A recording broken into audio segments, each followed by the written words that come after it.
Hello friends, पिछले lecture में हम प्रोफाइल फर्स्ट के बारे में बात कर चुके थे। आज हम उसी क्रम को आगे बढ़ाते हुए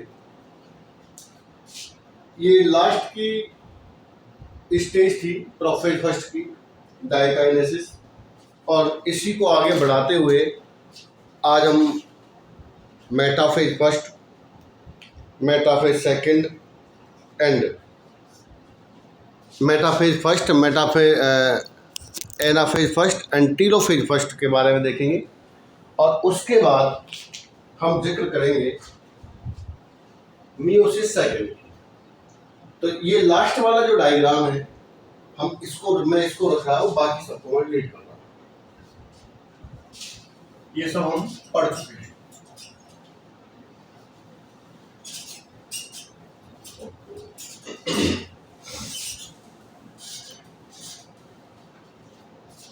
ये भी डिलीट हो गया थोड़ा सा।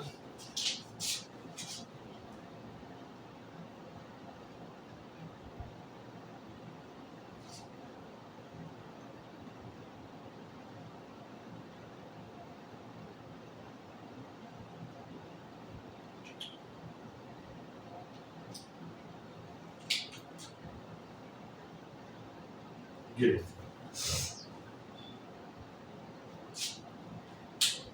और इसके साथ है ये डायकाइनेसिस। अब हम चलते हैं मेटाफेज की तरफ। तो देखो, अब इतना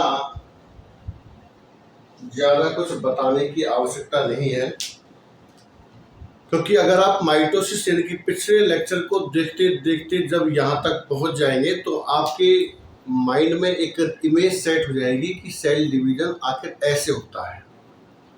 इसमें जो सबसे टफेस्ट एंड कॉम्प्लेक्स जो फेज थी प्रोफाइल फर्स्ट, उससे हम बाहर निकल चुके हैं। अब हमको केवल और केवल ये जो डायग्राम, ये जो क्रोमोसोम आपको दिख रहे हैं इस तरह से, एक ही सेल के अंदर 4 क्रोमोसोम, यानी कि इनको हम 2n मान सकते हैं। इसमें एक मैटरनल है, एक पैटर्नल है। ऐसे ही जब 2 क्रोमोसोम का जोड़ा है तो इसका मतलब है कि इसमें 2 मैटरनल है, यानी कि 2 माता से आए हैं और 2 पिता से आए हैं। और जब हम सेल डिवीजन यानी कि मियोसिस फर्स्ट के बाद इसको देखेंगे तो इसमें आपको पता चलेगा कि मैटरनल क्रोमोसोम्स अलग हो जाते हैं और पैटर्नल क्रोमोसोम्स अलग हो जाते हैं। मैटरनल क्रोमोसोम्स एक युग्मक हो जाएंगे और पैटर्नल क्रोमोसोम्स दूसरे युग्मक हो जाएंगे। तो देखते हैं चलो कैसे होता है। मेटाफेज फर्स्ट में ये डायग्राम देखो, ये तो पहले हो चुका है। Nuclear membrane and nucleolus completely disappear हो चुके हैं और ये सेंट्रियोल ये अपने विपरीत ध्रुवों पर पूरी तरह से पहुंच चुके हैं। जो साइड में थे अब वो मध्य में आ गए हैं इस तरह से। अब जो क्रोमोसोम है, ये क्रोमोसोम जोड़े हुए हैं भाई, मैं उसी तरह बना रहा हूं जोड़ा।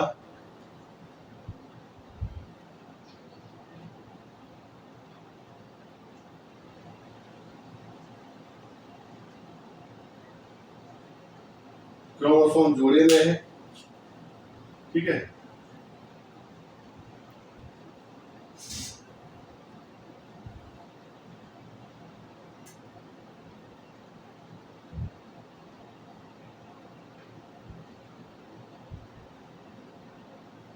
ये यहाँ पर इसका वो हो गया है। थोड़ा सा आपको ध्यान रखना है ये बस, कहाँ पर ये इसका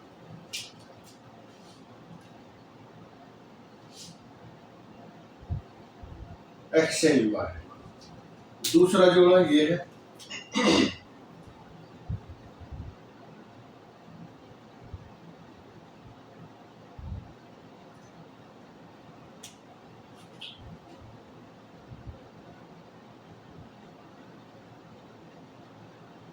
तो ये यहाँ चेंज हुआ था और जो ब्लू वाला है ये यहाँ पर चेंज हुआ है इस तरह से। अगर ये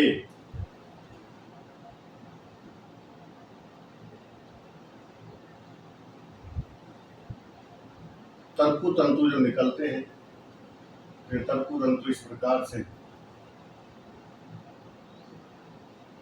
क्रोमोसोम के काइनेटोकोर से जुड़ते हैं और इस तरह से ये एक मेटाफेज प्लेट के अंदर आपको दिखाई देंगे। तो ये मेटाफेज फर्स्ट है।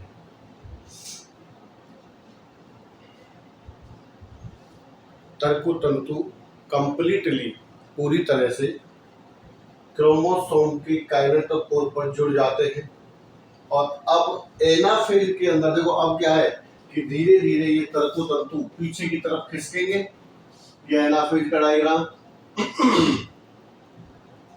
क्रियाएं आपको वही लिखनी है जो आप माइटोसिस के अंदर देख चुके हैं। अब यहाँ पर क्या होगा, देखो आप देखिए कि क्रोमोसोम ये जो जो तर्कु तंतु है, ये कॉन्ट्रैक्टाइल फाइबर्स, ये अब सिकुड़ते हैं और सिकुड़ने के बाद यहाँ पर पूरा जोड़े का क्रोमोसोम ही इधर उधर होगा। देखो कैसे होगा, थोड़ा ध्यान देना। ऐसे होगा कि ये जो क्रोमोसोम है ऊपर वाला,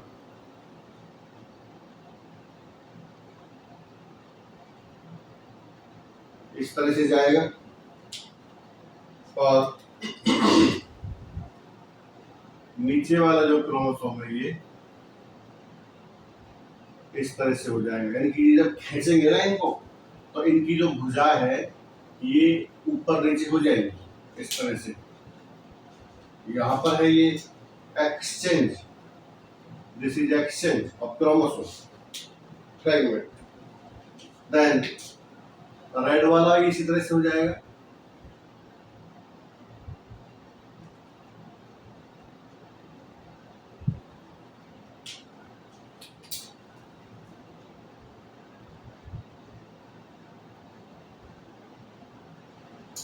यहाँ पर ये exchange of chromosome, this is also exchange of chromosome. और सेंट्रियोल से निकलने वाले तर्कु तंतु हैं वो अभी भी इनके काइनेटोकोर से जुड़े हुए हैं।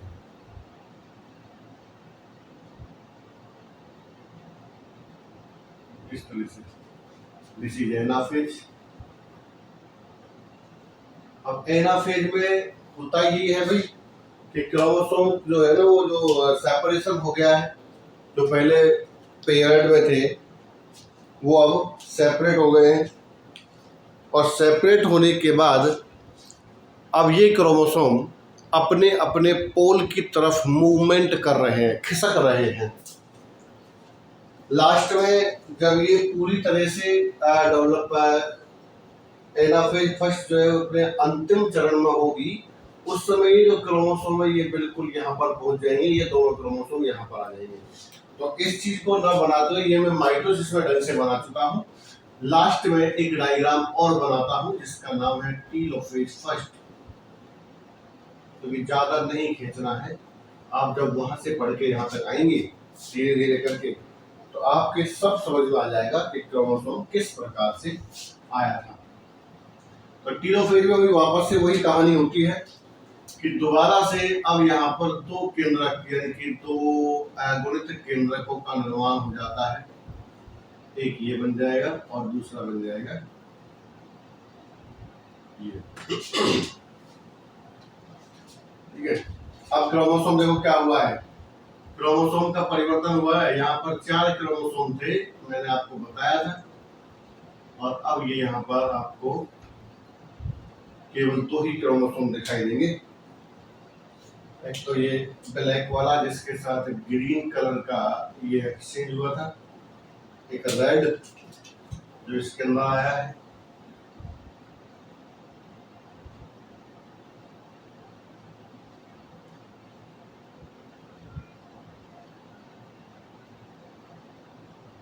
ये रेड, इसका ब्लू कलर से हुआ था एक्सचेंज। ये एक यहाँ पर आप देखें तो ग्रीन कलर का आएगा,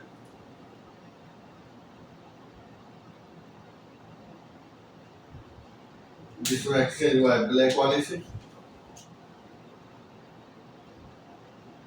ऐसे, और एक आएगा यहाँ पर ब्लू कलर,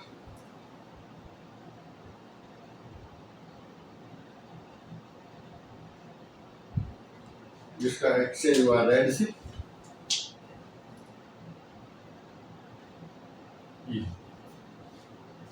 सेंट्रियोल समाप्त हो जाता है। न्यूक्लियर मेम्ब्रेन एंड न्यूक्लियोलस उन्हें दिखाई देने लगते हैं।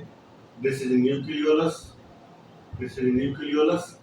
इस प्रकार से आप देखेंगे तो यहाँ आप देखिए एक सेल है जिसमें 4 क्रोमोसोम है, 2 मैटरनल है, 2 पैटर्नल है। और जब ये डिवीजन हो जाता है metaphase, anaphase first and then telophase first, तो उसमें आप देख रहे हैं कि 4 में से 2-2 क्रोमोसोम वाली सेल्स बनती हैं, और दोनों क्रोम के अंदर, दोनों न्यूक्लियस के अंदर जो क्रोमोसोम है उनमें क्रोमोसोम मटेरियल या क्रोमोसोम जो फ्रेगमेंट है उसका एक्सचेंज हो चुका है। तो जब क्रोमोसोम का एक्सचेंज हो चुका है तो फिर ये थोड़ा सा मैं इसको जूम कर देता हूँ, तो उससे आपको क्या पता चल जाएगा कि कैसे कैसे इसका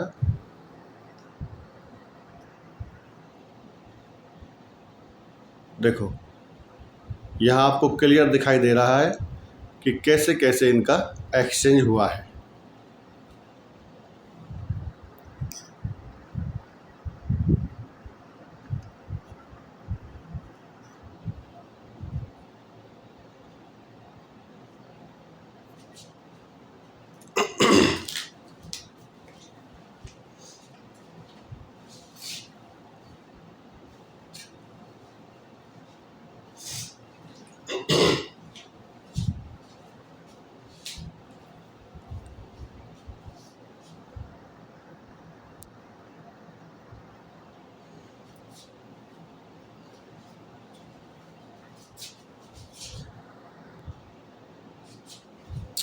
अब हम चलते हैं मियोसिस सेकंड की तरफ। अब मैं ये डायग्राम मिटा देता हूं, उसको रखता हूं, इसे मिटा देता हूं।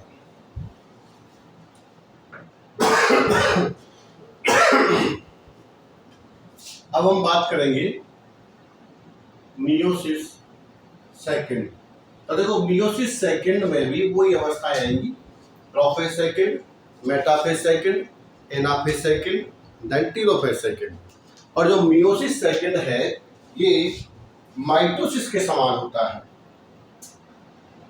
माइटोसिस के समान है, क्योंकि इसमें देखो यहाँ तो क्या हुआ है कि एक सेल जिसके अंदर 4 क्रोमोसोम थे उसमें से विभाजन होने के बाद 2 सेल बनी या 2 न्यूक्लियस बने जिनमें 2-2 क्रोमोसोम है। दिस इज मियोसिस, यानी कि अर्धसूत्री विभाजन। जो हम 4 क्रोमोसोम लेकर चले थे, विभाजन के बाद दोनों न्यूक्लियस के अंदर 2-2 यानी कि आधे-आधे क्रोमोसोम हो गए। 2 कोशिकाएं तो बनी हैं 4 क्रोमोसोम वाली, लेकिन दोनों आधे-आधे क्रोमोसोम, बराबर नहीं है। इससे पहले जो माइटोसिस देखा था उसमें 4 क्रोमोसोम अगर लेके चलोगे तो बनने वाली दोनों कोशिकाओं में 4 ही क्रोमोसोम होंगे। अब जो मियोसिस सेकंड हम पढ़ने वाले हैं तो वो माइटोसिस के समान है। माइटोसिस के समान इसका मतलब है कि इनमें एक एक बार विभाजन और होगा, और विभाजन होने के बाद जो 2 सेल्स और बनेंगी, 2 सेल्स बनेंगे, इससे 2 इससे 2, दोनों से 2 सेल्स बनेंगी। तो दोनों से 2 सेल्स बनेंगी तो प्रत्येक सेल्स के अंदर 2-2 क्रोमोसोम होंगे, यानी कि जितने इनके अंदर है ना बनने वाली सेल्स में भी या न्यूक्लियस में उतने ही क्रोमोसोम होंगे। अब थोड़ी सी बात यहाँ पर ये आती है कि हमने अभी जो विभाजन पढ़ा है मियोसिस फर्स्ट, उसमें क्रोमोसोम का सेपरेशन पढ़ा है, ठीक है। क्रोमोसोम पृथक हुए, सेग्रीगेट हुए, क्रोमोसोम का पृथक्करण हुआ है। मेंडल के नियम के अकॉर्डिंग जो पृथक्करण का नियम है वो यहीं से यहाँ इसी को फॉलो करता है। यानी कि जब युग्मक बनते हैं तो युग्मक बनते समय जोड़े के दोनों क्रोमोसोम अलग अलग हो जाते हैं, अर्थात पृथक पृथक हो जाते हैं और अलग अलग युग्मकों में चले जाते हैं। तो वो भी यहाँ हुआ है। अब बात यह है कि इनमें अगर देखा जाए तो इस वाले जो क्रोमोसोम हैं 2, इन क्रोमोसोम में एस अवस्था में जो डीएनए का रेप्लिकेशन हुआ था उससे डीएनए की मात्रा अभी जस्ट डबल बनी हुई है, आधी नहीं हुई है। अभी तो क्रोमोसोम का आधा हुआ है। अगर हम इसको देखेंगे ना इस वाले को, तो इस एक न्यूक्लियस के अंदर इनकी दोनों क्रोमोसोम में 4 क्रोमोसोम का मटेरियल है, डीएनए है। इन दोनों क्रोमोसोम में 4 क्रोमोसोम का मटेरियल है। ये तो अभी आधा हुआ ही नहीं है, ये तो अभी जस्ट डबल ही बना हुआ है ना। इसलिए दूसरा विभाजन होता है। इस मटेरियल को आधा करने के लिए दूसरा विभाजन होता है, जिसमें क्रोमोसोम में जो उपस्थित जो डीएनए है उसकी मात्रा अब आधी हो जाएगी। देखिए प्रोफेज फर्स्ट में क्या होगा। अब देखो बात यह है कि मैं केवल यहाँ पर 2 केंद्रक है, मैं कोई सा भी एक केंद्रक लेके आपको समझा रहा हूँ, ठीक है। कोई सा भी एक, मैं ऊपर वाला केंद्रक ले लेता हूँ। तो प्रोफेज फर्स्ट में वही काम होगा कि जो सेल है, ये सेल है,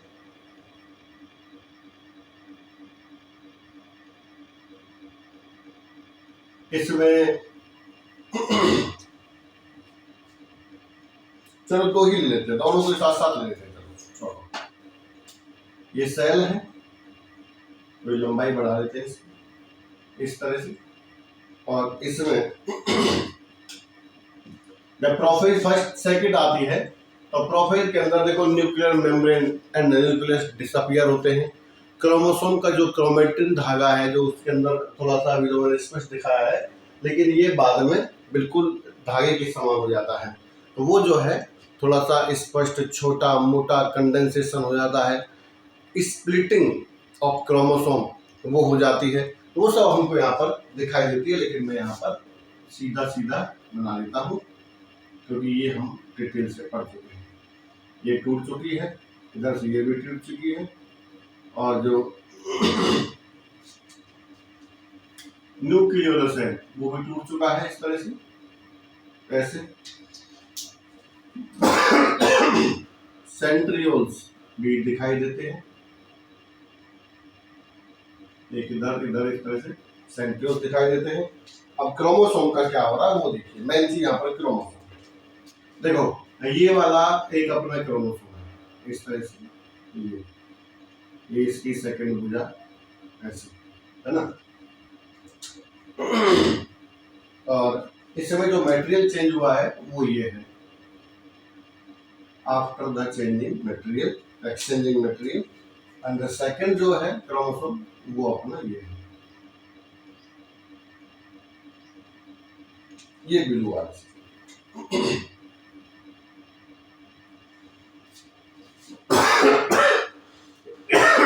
नीचे वाले में ग्रीन है,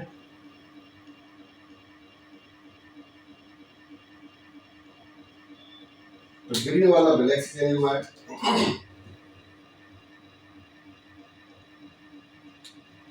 और एक है ब्लू,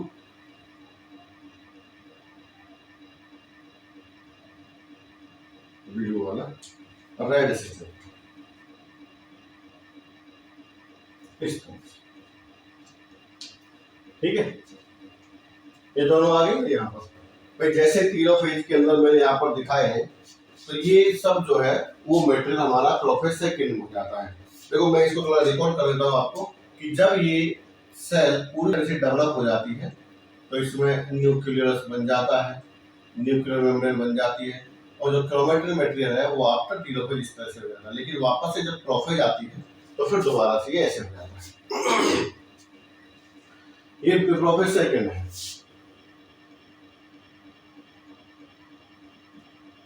प्रोफेज सेकंड है।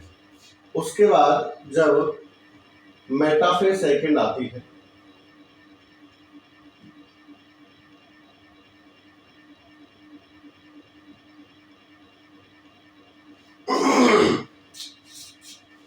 तो मेटाफेज सेकंड में फिर वही, ये तो अब पूरी तरह समाप्त हो जाएगा। अब बचे क्रोमोसोम। तो क्रोमोसोम का जो मटेरियल है वो अब इस तरह से देखिए ये बीच में आ जाता है।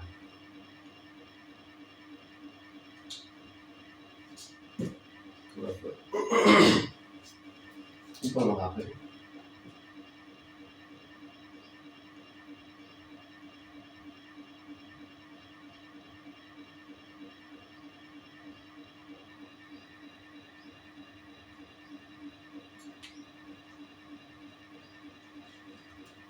थोड़ा टाइम लग रहा है इसमें, इस तरह से।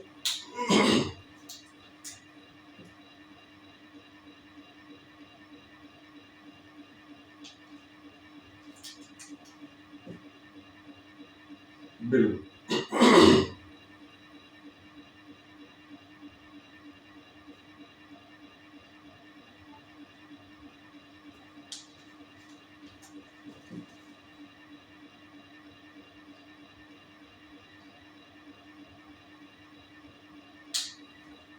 तो इसका कन्वर्ट हुआ रेड से और इसका कन्वर्ट हुआ ये ब्लैक से।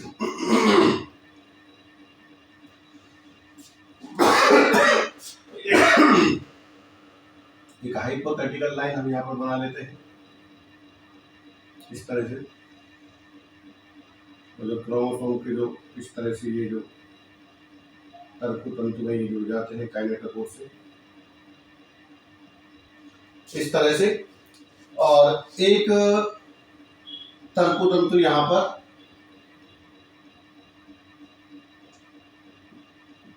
ये भी काइनेटोकोर जुड़ा हुआ है। इस तरह से ये बन जाती है मेटाफेज। Metaphase second. अब यहां थोड़ी सी देखने वाली बात यह है कि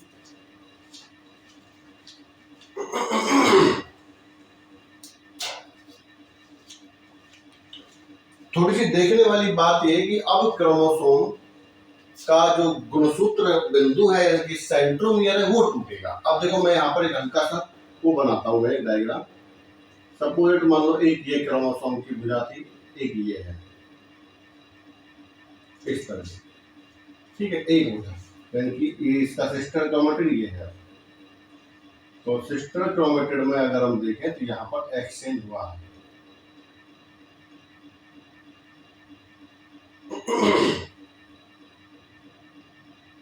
यहाँ पर एक्सचेंज हुआ है। कैसे हुआ है?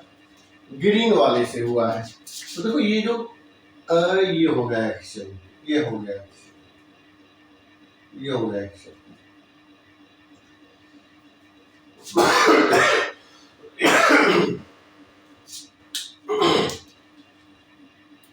अब क्रोमोसोम का जो क्रोमेटिड की जो सेंट्रोमियर वाला हिस्सा है ये बीच में टूटेगा इस तरह से, ऐसा।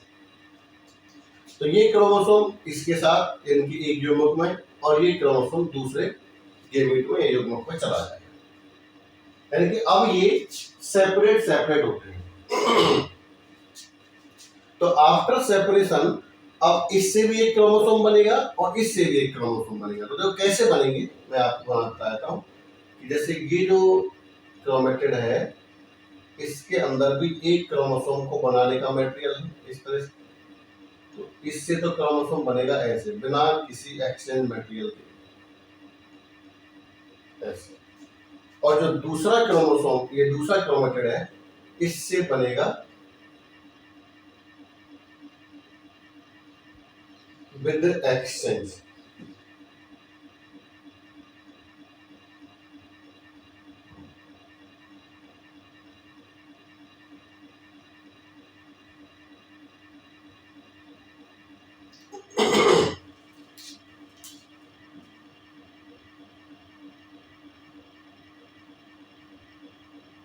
ऐसे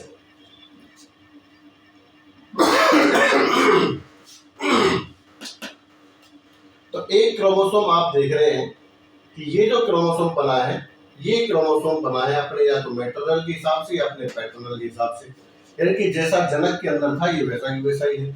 और दूसरा वाला जो है ये एक्सचेंज हुआ है, ठीक है, ये एक्सचेंज हुआ है दूसरे क्रोमोसोम के साथ। तो अगर हम मान लो मैं एक एग्जांपल देता हूँ, इसे मान लो capital Y small Y capital R small R. इसमें जब हम युग्मक बनाते हैं, ठीक है, तो हमको पता है कि एक तो युग्मक बनेगा कैपिटल वाई आर एक बनेगा कैपिटल वाई स्मॉल आर, एक बनेगा स्मॉल वाई कैपिटल आर और एक बनेगा स्मॉल वाई स्मॉल आर। तो यहाँ पर आप देखेंगे एक और ये दो तो जनक के समान बनते हैं, जिस तरह का जनक होता है। ठीक है, जनक हमने यही तो लिया था, capital Y capital R small Y small R small R. तो इससे देखे बनाएंगे तो कैपिटल वाई कैपिटल आर और इससे बनाएंगे तो स्मॉल वाई स्मॉल आर। तो देखो दो तो अपने जनकों के समान बनते हैं, जनक ये है। लेकिन दो ऐसे बनते हैं जो जनकों में पहले नहीं थे, दो नए बनते हैं। तो इस प्रकार से ये जो दो नए बने हैं ये ही विभिन्नता का कारण होते हैं। तो यहाँ पर भिन्नता हो गई इस तरह से। तो ऐसे ही देखो एक क्रोमोसोम तो बनेगा बिल्कुल अपने जनक के समान, लेकिन दूसरी जो युग्मक में बनेगा दूसरा क्रोमोसोम ये बनेगा कैसा, अपने जनक से अलग। अब मैंने यहाँ पर ये केवल आपको एक जगह पर ही ये एक्सचेंज दिखाया है, ऐसा एक्सचेंज बहुतों जगह हो सकता है अगर क्रोमोसोम की लंबाई ज्यादा है तो। अब एक चीज यहाँ पर आप थोड़ा समझ सकते हैं कि जब ये क्रोमोसोम किसी दूसरे क्रोमोसोम जिसके साथ एक्सचेंज हो चुका है के साथ, देखो ये तो आपको पता ही है कि कभी भी एक जैसे युग्मकों का संलयन नहीं होता है, कभी नहीं होता। हमेशा मैं आप ये समझ रहे होंगे कि सर ये भी ऐसा ही है, अगर मान लो दूसरा युग्मक भी ऐसा ही हो जाए तो उसमें फिर विभिन्नताएं कैसे आएंगी। तो ये आपको नहीं भूलना चाहिए कि कभी भी एक तरह के युग्मकों का संलयन नहीं होता है, हमेशा एक मदर का युग्मक होता है और एक फादर का युग्मक होता है, तब निषेचन होता है। हमेशा निषेचन अगर हम प्लांट में देखें तो पराग कण और अंड कोशिका में होता है, और अगर जंतुओं में देखें तो स्पर्म सेल यानी कि शुक्राणु कोशिका और अंड कोशिका में होता है। दोनों अलग अलग प्रकार के युग्मक हैं। अब किसके अंदर कैसे मिलेंगे उससे फिर विभिन्नताएं स्टार्ट होती हैं। बाकी बेस विभिन्नताओं का यही है। अगर आप ये कहें कि ऐसा युग्मक दूसरा युग्मक मिल जाए तो कभी नहीं मिलेगा, क्योंकि एक समान युग्मक कभी भी संयोजन नहीं करते हैं। एनाफेज का डायग्राम, ये एनाफेज का डायग्राम है भाई। एनाफेज में आपको पता ही ये क्रोमोसोम जो है वो ऊपर की तरफ चले जाते हैं। अब होगा वारे न्यारे, यानी कि अब ये जो है वो यहाँ पर है और ये खींच रहा है क्रोमोसोम को, इस तरह से खींच लिया है इसने क्रोमोसोम को, और इस जगह पर ये ग्रीन जुड़ा हुआ है जिसका एक्सचेंज मटेरियल हुआ है, और दूसरा ये जिसके साथ ब्लू का एक्सचेंज हुआ है वो ये है। इस तरह से इधर यहां हम जाएंगे, अरे यार सॉरी गलत हो गया, इसका ये क्रोमेटिड हटाना है, केवल एक क्रोमेटिड जाएगा, गलत हो गया, ध्यान देना।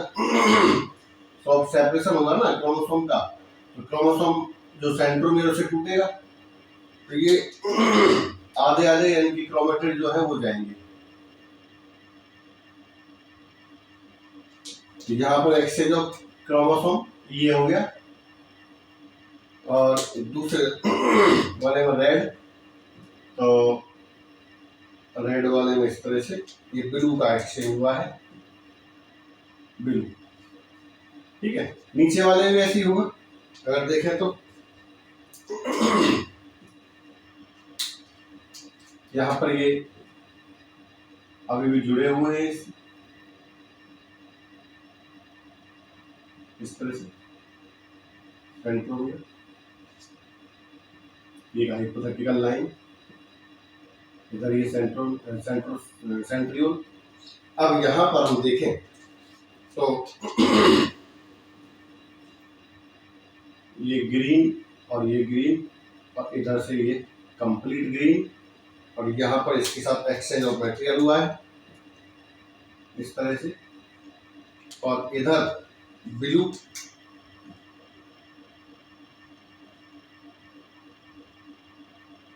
और ये ऐसे।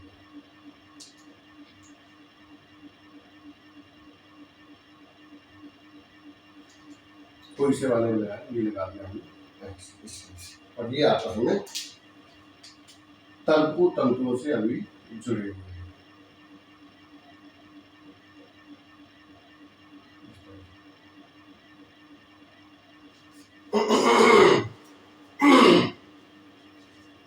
और जो लास्ट में अलग होंगे ना, तो जो टीलोफेज हम बनाएंगे, टीलोफेज बनाने वाले हैं, जैसे ये टीलोफेज है, this is the end of a second. अब टीलोफेज बनाए तो अब यहां पर 4 केंद्रक बनेंगे, ठीक है, 4 बनेंगे, 1 2 नहीं बनेंगे, 4 बनेंगे। थोड़ा और बड़ा कर लेते हैं इसको हम, इस तरह से 4 केंद्रक बनेंगे। एक केंद्रक इधर, एक इधर, एक इधर और एक इधर। कैसे कैसे बनेंगे देखो। इस वाले में आएगा ब्लैक, अब ये पूरा क्रोमोसोम बन जाएगा ऐसे, ठीक है। अब इसमें कोई वो नहीं रहेगी, अब ये पूरा क्रोमोसोम बन जाएगा। इसमें आएगा black and red without any exchange of material. This is nucleolus, ये न्यूक्लियर मेम्ब्रेन बन चुकी है। ये बन गए। दूसरे वाले में आएंगे ब्लैक एंड रेड,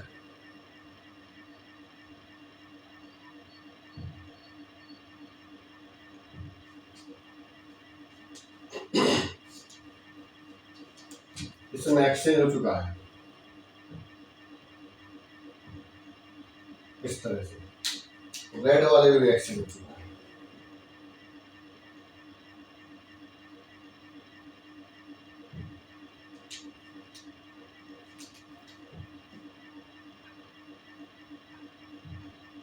ऐसे, और ये न्यूक्लियोलस।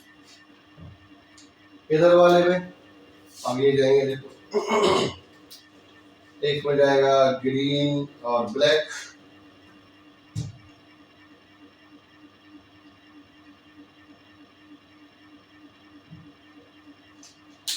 एक्सचेंज हुआ है। और दूसरा है ब्लू,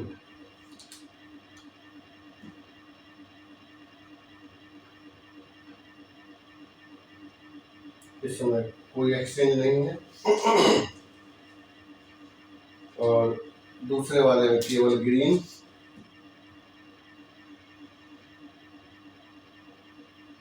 ठीक है, और इसमें ब्लू बन रहा है।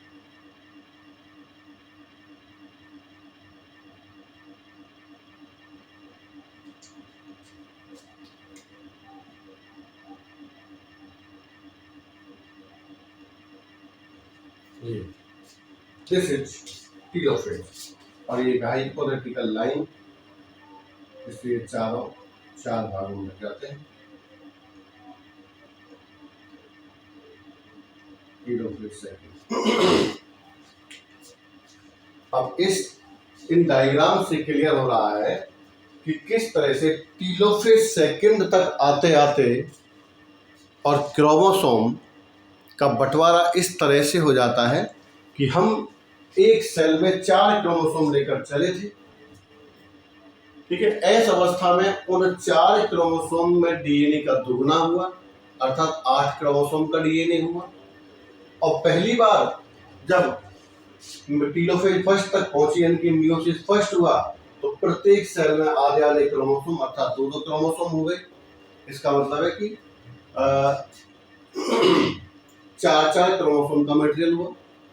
उसके बाद जब फिर दोबारा से टीलोफेज जो मियोसिस सेकेंड हुआ, तो उसमें हमने देखा कि भाई जो टीलोफेज फर्स्ट की जो न्यूक्लियस हैं वो भी अब एक बार विभाजित हुए हैं और प्रत्येक न्यूक्लियस से 2 न्यूक्लियस बन गए हैं, जिनके अंदर क्रोमोसोम की संख्या सेम टू सेम है। जिस प्रकार की टीलोफेज फर्स्ट में है, वैसे ही टीलोफेज सेकेंड में है। क्रोमोसोम की संरचना में अब कोई परिवर्तन नहीं आएगा। जो भी परिवर्तन आता है वो प्रोफेज फर्स्ट में ही आ जाता है। जहां पर सबसे मेन चीज है एक्सचेंज ऑफ क्रोमोसोम के लिए प्रोफेज फर्स्ट, जिसमें लैक्टोटीन, जाइगोटीन, पैकेटीन, डिप्लीटीन और डाइकाइनेसिस, ये 5 अवस्थाएं पाई जाती हैं जिनमें क्रोमोसोम के खंड आपस में बदल जाते हैं। और इसी कारण बदल जाते हैं ना, इसी कारण जीवों में विभिन्नताएं दिखाई देती हैं।